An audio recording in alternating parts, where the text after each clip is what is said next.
Supreme is the brand new movie from A24 that just hit theaters for Christmas Day. The film is co-written and it is directed by Josh Safdie, one half of the Safdie brothers who directed films like Good Time and Uncut Gems. The movie stars Timothy Chalamet as Marty Mauser, a ping pong player in the 1950s who has a dream that even though he's a shoe salesman, he wants to be taken seriously as a athlete, and not just an athlete, one of the most popular athletes in the world. And he's trying to do this to become the most popular ping pong player of all time. He lies, he cheats, he steals, he does whatever it takes to be the best, but that comes with tons and tons and tons of consequences in the movie. Gwyneth Paltrow plays Kay Stone, a former very famous Hollywood actress who's now turned to the stage, who gets into a flirtatious relationship with Marty throughout the entire film. Odessa Azion, hopefully I'm saying her name right, plays Rachel, who is Marty's on and off girlfriend, who still, even though he says some really horrible things to her and does some things horrible,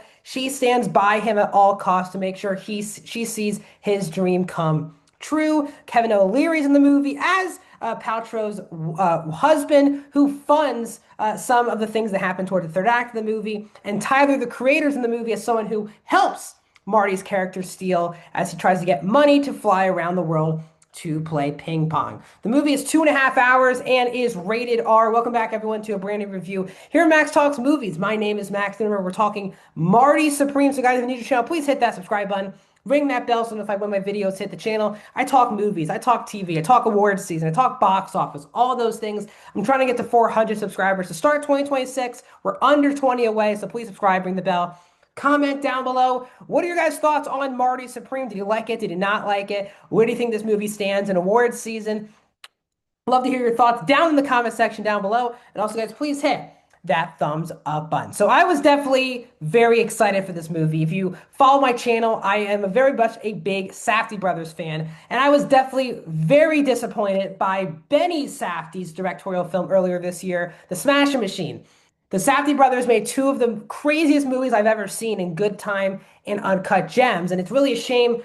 I don't know what happened specifically behind the scenes, but they split off directing movies where Benny did Smash the Machine this year and also Josh did Marty Supreme. And Smash the Machine for me wasn't a bad movie, but it definitely was a huge disappointment with my very high expectations from Benny as a filmmaker.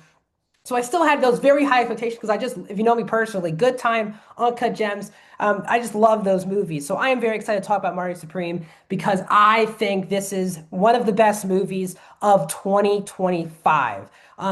This movie is very similar to Uncut Gems, where you have a guy who's a very good salesman. Now, in the first, obviously, in Uncut Gems, Sandler's character actually has to sell particular things.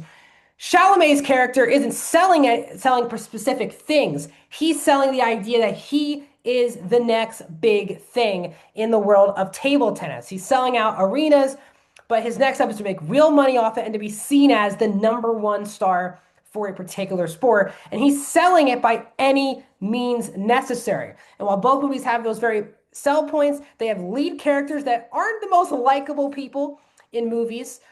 Marty Mauser, played by Chalamet, he is definitely not a likable character. It's not like you're rooting for him throughout the entire movie. He sometimes will cross the line with characters close to him, and he does things in public, and that's what that gets him to greatness. And that's the big thing with Uncut Gems and this movie, and even Good Time, which are very uncomfortable public things going on in the movie, where Chalamet doesn't care when he says things, how he does things, if it's in a matter of 1,000 people watching him or a one-on-one conversation, he handles everything the same in pursuit of greatness. And it leads to a very chaotic, anxiety-driven 2.5 hour movie. And for 2.5 hours, it is really difficult to sustain anxiety and the chaos that is Marty Supreme. But this movie just continues to be so anxiety-filled, which I find really enjoyable in a movie. The frantic nature of this movie, but the reason why it's allowed to go on for that long is you are just so fascinated by Marty Mauser.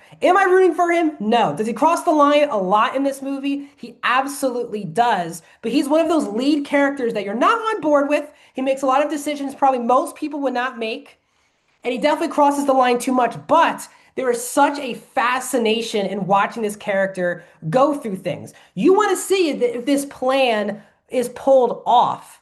And that is an amazing, unique feeling. 98% of movies these days want to have characters and lead characters that you root for. So rare to see movies like this take such huge risks with a character that's he's not like the most unlikable thing of all time, but he's also not a likable character. And the movie isn't telling you to either hate him or not like him. You're just there observing someone pursue greatness. And it's an amazing thing from a writing perspective because it's a long movie and it's not a character you're rooting for, but to get you this fascinated with the character, I think is really a testament to the screenplay, which is co-written by Safdie. Now, also is here is an amazing ensemble here. Very odd ensemble, but I thought it was really good. Timothée Chalamet, he proves that he's probably one of the three best working actors working today. I started watching, obviously, Interstellar, but basically seen every single project of his over the last decade. And it's been so weird how so many people just don't like him. Even some people think this is a new thing. When I was watching Little Women or Lady Bird, he got so much crap for being in those movies and his performances and feeling like he's the same thing. He has truly come into his own, and I think his best performance of his career because he can be funny 1 second, he can be awful the next second, he can be heartbroken. He brings so many different levels, and he makes it such a three-dimensional character where he's not just a cocky douchebag, he has levels to the character, and Chalamet has to bring that out because if this guy's just a despicable human being, this movie would be a tough watch. But it's not a tough watch. This movie has a lot of energy because what Chalamet is doing, first of all, is interesting. The ping pong scenes themselves, directed by Safdie, are wonderful. And you can also tell Chalamet does most of the ping pong sequences practically, and as well as the other cast members, which is very impressive. But he is just must watch TV, as they say. You really just cannot take your eye off Chalamet as Marty Mauser. And it's a credit to him. He's fantastic. Probably will be one of the best performances. It's not my favorite performance of the year so far. As I said, very weird ensemble. We have rappers like Tyler Creator, who I think is also very good in the movie. Kevin O'Leary, known for his business work, not acting. He's very good in the movie as well. The real acting standout, other than Chalamet for me, is Odessa Azion. Hopefully I'm saying her name right. She was tremendous in the movie. I've seen her in 2 or 3 things before this, but never really caught an eye for me when I was watching those projects. She is phenomenal here. She's the side character with the most to do, has the most scenes of Chalamet. They're very on and off with their relationship, and there are some really unique twists and turns with that character that I was not expecting in the second half of the movie. And she draws out a lot of emotion because you think maybe one thing about her, then some multiple twists and turns happen, and you kind of have to understand where she's coming from, what her character is doing, why she's infatuated with Marty. And her and Zion and Chalamet have great chemistry, but Zion delivers, especially in the last hour of this movie. I think she's not going to get nominated probably, but I think she should be. She's that amazing in the movie. This movie also has a very unique score because the film takes place in the 1950s, but it's very upbeat, like 80s, 90s music.